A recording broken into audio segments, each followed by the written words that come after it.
is the budget updates from the treasurer. Just handed. Yeah, you guys put me on the agenda, so I figured I probably should come up. Thank you. So what I've handed out here is the cost allocation. We did finally get our cost allocation report. So you can see the breakdown of the cost allocation that's budgeted for 2025. We're looking to bring in $305,003.62 from the various departments, and we'll be bringing that in from the ambulance, parks, 911, new jail millage, 7-Eleven building fund, district health building fund, library, veterans, youth and rec, older persons, airport, and recycling.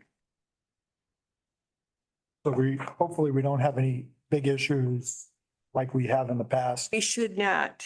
I know we double checked and triple checked, and a couple other departments went back through it and back through square footage and so on and so forth. So we feel we have a very solid cost allocation. Okay, good. Does anybody have any questions for the treasurer? Okay, thank you for that information.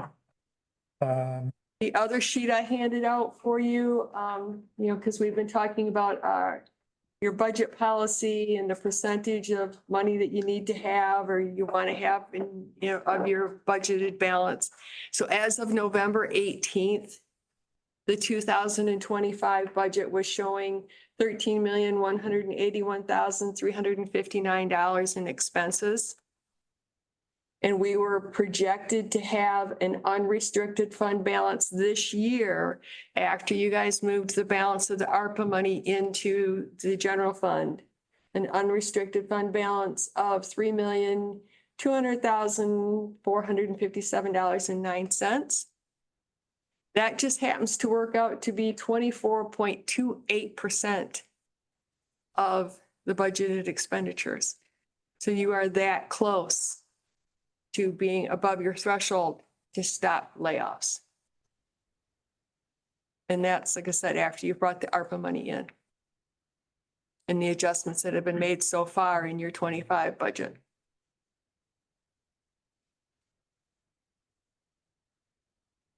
Does anybody have any questions regarding that?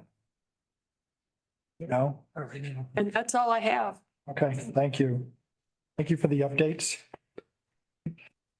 Next up, we have the recommendations from the county administrator, Jesse.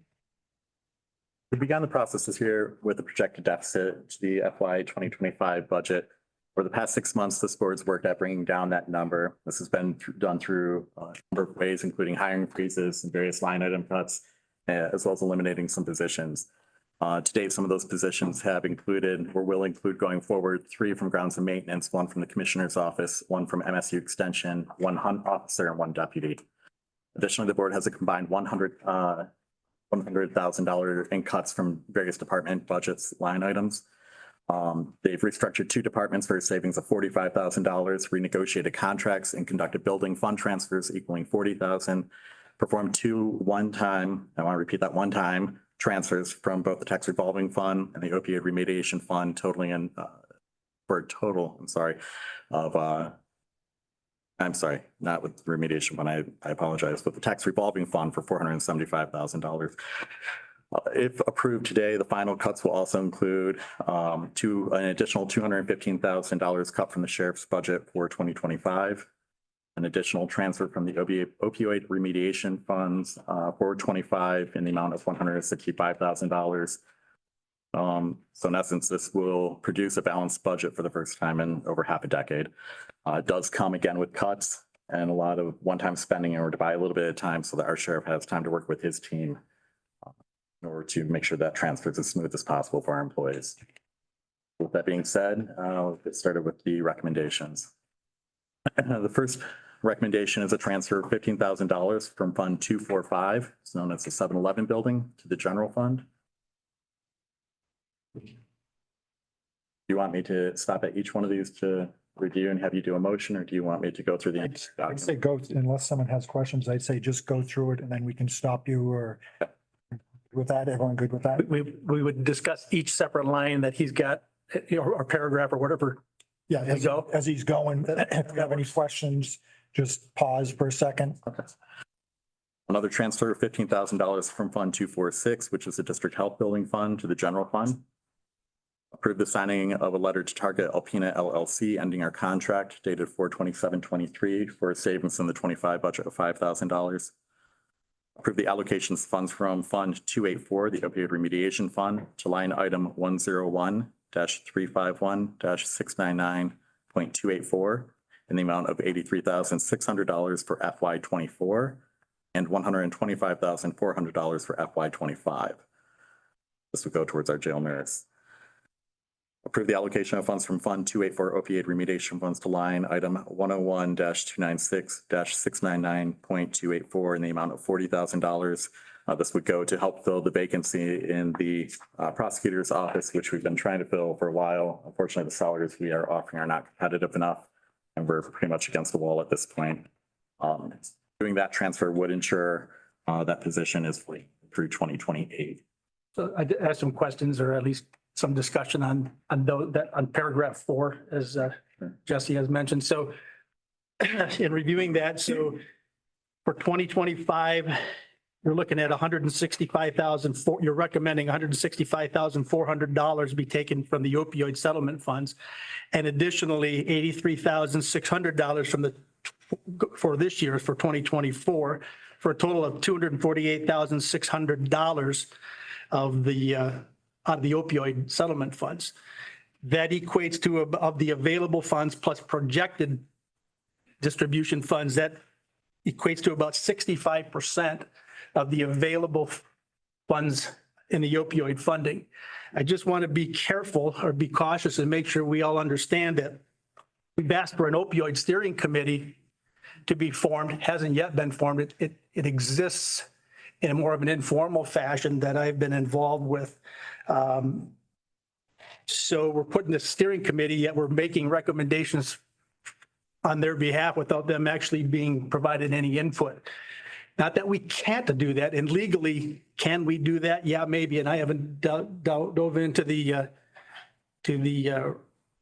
law quite sufficiently yet. I mean, I've reviewed it, so, but I haven't dissected it. But I just want to be careful that, you know, we are taking that much money to be able to balance our budget in 2025, which leaves projected only about $133,000 for this opioid steering committee. Basically, we're expending everything that's available now nearly, and then projecting the projected funds that we would get, asking this committee to distribute or to disperse to others that are doing what I call the frontline work, that are actually, not that the jail nurse isn't providing any opioid or substance use disorder treatment, but we're just looking at, you know, a significant amount of that opioid settlement money coming back to the county without really any input from those agencies that are actually performing those duties on a daily basis. That's all. Not that we can't do it, but is it the right thing for us to do? Jesse and I have had a lot of conversations with this, and I know that he checked with Max regarding the funding for the jail nurse. And that's the bulk of it, obviously. That is the majority of it. Go ahead, Jesse, you wanted to make. Sure. So we were in touch with both the Attorney General's office and MAC in making sure that this would be fine to do. Actually, I think we're approaching it in a more ethical way than other counties. Some counties use 100%, will use money to cover 100% of the cost of the nurse, even if that nurse isn't spending 100% of the time with opioid related matters. We actually approached our jail nurse and found out she is spending 40% of her time with individuals who either are misusing or abusing or have misused opioids. And so we're only taking enough to cover 40% of her salary. Additionally, we were using $75,000 a year for the hunt officer, which and I'm getting there, we'll be cutting that position, which actually stabilizes the fund, because had we not done it, and let's say remediation funds were released this coming year, that would leave this steering committee only approximately $25,000 to $75,000 a year. This will leave them with over $130,000 for fiscal year 25, and then over $100,000 a year for the following years. So it actually makes it a more robust fund for them to be able to utilize going forward. Just one point to note on the opioid steering committee. I think, didn't you mention that, you know, when we tried to get people to come get on that committee, we were having a hard time actually getting people. And it's not even the people that were previously on that committee, I believe. Right, we do have a healthy number now. We had to do a little bit more outreach. After that short-term application period, I had reached out to a number of the people that I had been working with and asked them either to reconsider or to help recruit. So I'm glad to hear that we do have some other more, again, our frontline agency representatives that will be involved with that committee. Again, I'm not saying that we should not. I just want to make sure that, I mean, is it legally, can we do it? Yes. Should we do it? Well, I wanted to make sure that we all knew going in that we are taking a large sum of that opioid settlement money to be used to balance our budget is all. That was my biggest point for consideration. Well, the way I see it, if we didn't take it, then we would have to lay somebody on. So I'd rather take it from the opioid, keep everybody that we can working.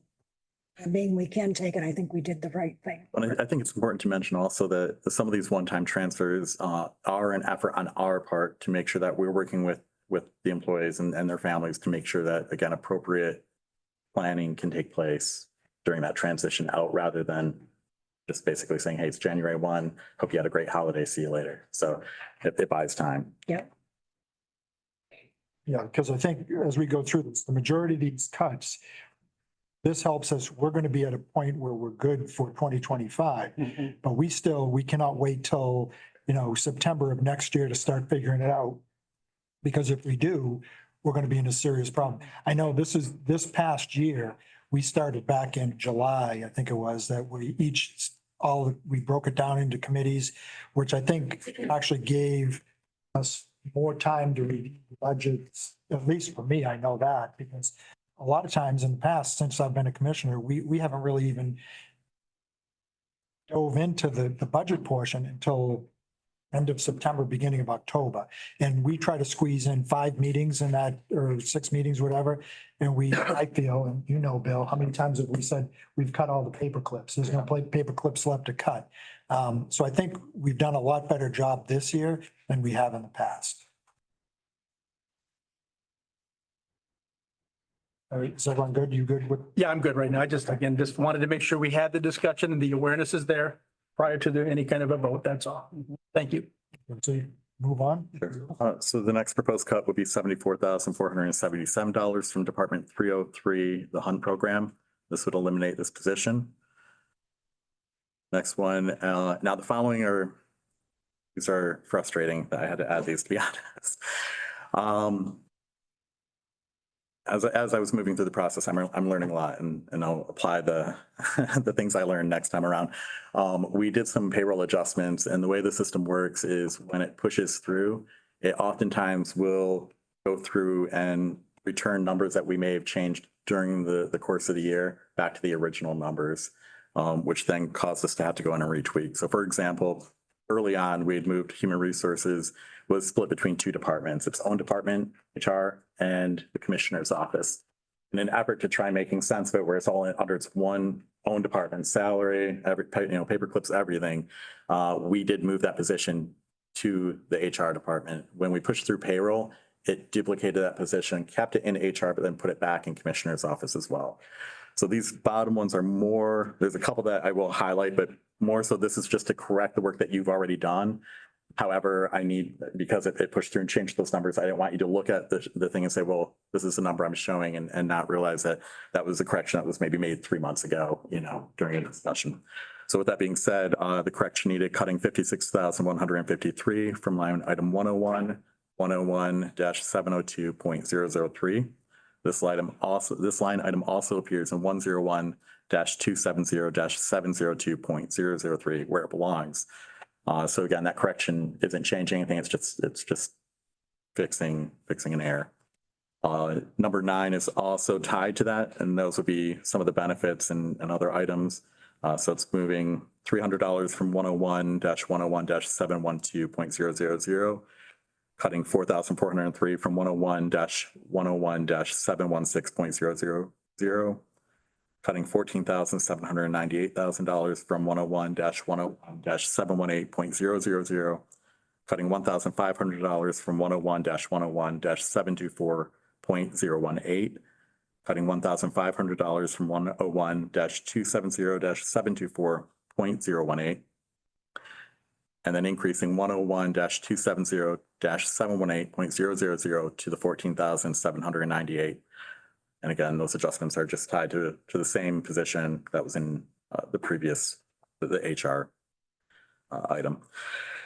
Number 10, cutting $30,000 from 101-265-702.002, cutting $2,400 from 101-265-712.000, and cutting $2,500 from 101-265-714.000. These adjustments are due to an upcoming retirement next year, so we won't need the full amount that was budgeted for. So that correction will free up some funds. Number 11, cutting $36,941 from the Department 710, eliminating funding for the MSU Extension employee. Number 12, I'll kind of just go through the items. I'm not going to read the numbers because we'll be here all day. But wanted to kind of at least highlight a couple of these. Again, most of these are corrections for the same reason. When payroll pushed through the numbers and did some of the work that this board and myself had done previously. So it's just correcting those. However, I will highlight a few of them. The bailiffs, that change is due to the data that was pushed through. In this case, the original number was $40,000, but the system decided to change it back to $72,813. School liaison officer, again, a correction that the data kind of messed up. In this case, the system nearly doubled the amount from $63,492 to $125,424. This is one of the few increases. The jail administrator should be at $73,003. For some reason, the system didn't take the step increases into consideration, and she was left at $71,240. So that's a small adjustment, but again, that's legally what we have to pay them. Part-time corrections and control officers. In this case, it changed the amount from $40,000 to $131,404.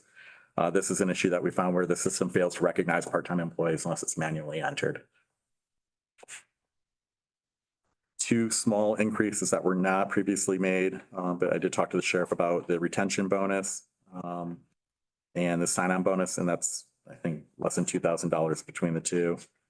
Again, he's absorbing whatever the deficit was at the end, so it's just mostly him moving money around in his own department to make sense of it. The tether program that was listed, we had it down for $40,000. After speaking with the sheriff who was communicating with Deputy Lash, they felt that the updated projection of profit should be double that. And then finally, number 12, the shelter tax. This adjustment simply moves money from the manager line item to the technicians. The manager was set originally at $37,440 and then cut down to $20,080 for a savings of $17,360. However, because the manager's not there as often the techs are, that tech item was moved from $53,500 and increased to $58,240 for a cost increase of $4,740. But when you take the technicians and the manager and you offset the two, the total savings is actually $12,620 from the original budgeted items. That concludes my recommendations.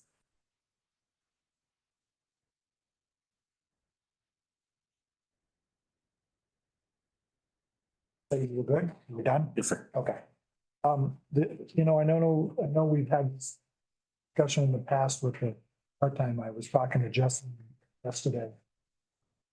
What's the way, how do we fix this issue where we're not accounting, or we can't account for part-time positions? It automatically goes in at 30 hours a week. But when we pull it from payroll, if I know who the part-time people are, I can go and put So you any, have to manually do that? adjust that after it's pulled from payroll. Seems like a lot of additional work on the, It's it's always additional work.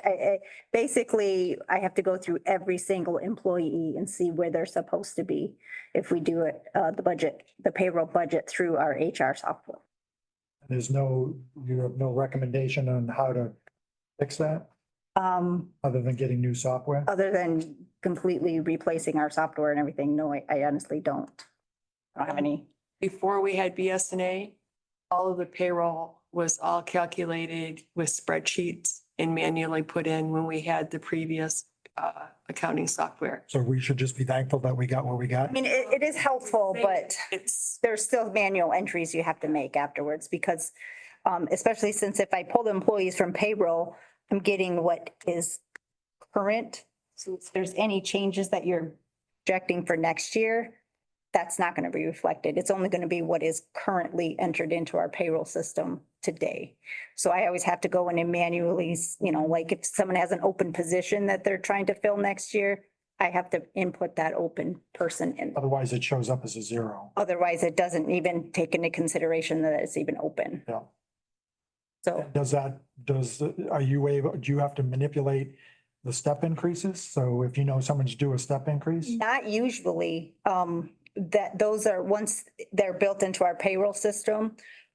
This time, since all the union contracts were ended this year, they didn't have any step increases for next year, so we had to manually put all that stuff in there.